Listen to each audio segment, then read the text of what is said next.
সাহেব নাম শরীফুল রাজকে নিয়ে আবারও জুটি বাঁধতে যাচ্ছেন ঢাকার শরীফুল রাজ ও কলকাতার ইথিকা পাল। সাহেব নামের সিনেমায় তাদের দেখা যাবে একসঙ্গে। তথ্যটি নিশ্চিত করেছেন সিনেমাটির প্রযোজক আরশাদ আদনান।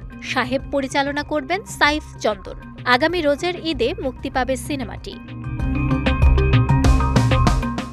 ৩ জুন ছিল প্রযোজক আরশাদ আদনানের জন্মদিন। বিশেষ দিনে কোনো সিনেমার ঘোষণা দিবেন কিনা সাংবাদিকদের এমন প্রশ্নে আরশাদ আদনান জানান, রাজ ইথিকাকে নিয়ে তিনি সিনেমা বানাবেন, যেটি রোজার ঈদে মুক্তি পাবে।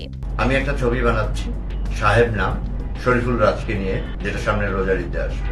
নায়িকা ইথিকা পাল। সিনেমাটি নির্মাণের দায়িত্বে থাকবেন পরিচালক সাইফ চন্দন।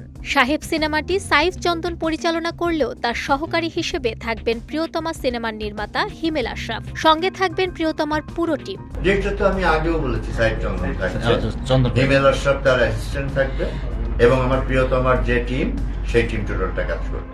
জুটি হিসেবে রাজ ইথিকার দ্বিতীয় সিনেমা হবে সাহেব। প্রথমটির নাম কবি, যেটি পরিচালনা করেছেন হাসিবুর রেজা কল্লোল। প্রিয়তমা সিনেমার মাধ্যমে বাংলাদেশের দর্শকদের কাছে ইথিকা বেশ পরিচিত এবং পছন্দেরও। সম্প্রতি গুঞ্জন উঠেছে শাকিব খানের সঙ্গে অভিনয় করবেন হাওয়া খ্যাত অভিনেত্রী নাজিফা তুষি। এই বিষয়টিও জিজ্ঞেস করা হয় আরশাদ আদনানকে, তবে এর কোনো নিশ্চিত উত্তর দেননি প্রযোজক। ওয়ালটন ফ্রিজ কিনে অনেকের মতো আপনিও হয়ে যেতে পারেন মিলেনিয়াল।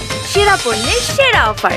নাজিফা তুষিকে নিয়ে একটা আলোচনা হচ্ছে এই মুহূর্তে এই ব্যাপারে আমি জন্মদিনের আলোচনায় আরশাদ আদনান জানান, আগামী 1 বছর তিনি চলচ্চিত্রের উন্নয়নে বেশ কিছু কাজ করতে চান, সেই পরিকল্পনা চলছে।